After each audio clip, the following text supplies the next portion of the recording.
What's the first thing you need to have a successful practice? You probably think, well, I need a table or a location to put my table. But you need something before that. You actually need patients. What kind of patients would you like to have on that table? There's over 7 billion people in the world. Are you going to try to reach them all? What if you could only treat 0.0001% of the population? Would you be happy with 10,000 patients? Of course you would.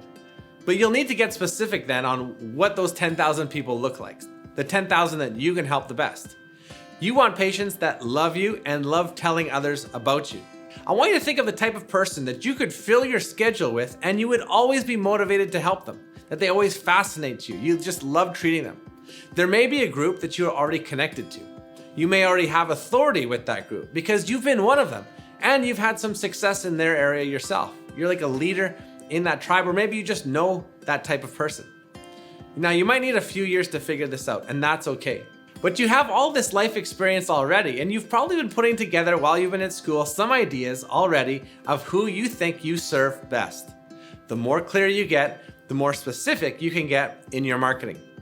Maybe it's golfers, maybe it's athletes, maybe it's people who've been injured in a car accident or at work. Maybe it's young moms that you can help. So let me ask you 4 questions today to help you choose your who. First question is this: who do you understand the most? Like, you know their pain points, you have compassion on their everyday struggles, you know the language that they speak, and you know what motivates them. These are the type of people you already have a connection with. Secondly, with whom have you had the most success? Now, there's something about this group that you're thinking about. You've already seen amazing outcomes for them. They rave about how much you've helped them, and you know that you could do it again and again and again. You could build a whole career helping that kind of people. Number 3, who could you treat all day and still be excited about your job?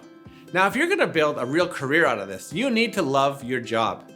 And if you're gonna love your job, you need to love the people around your job that you see all day. You're gonna need to love your patients if you're gonna build a great career in this profession.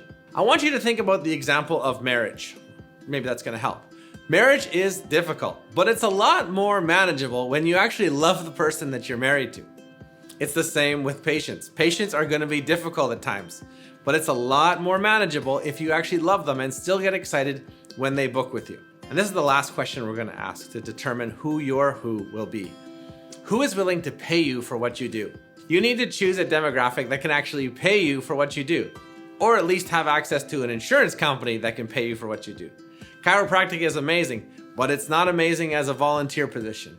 So you need to get paid for your hard work to build a career, to feed your family, to pay your staff, and keep the lights on.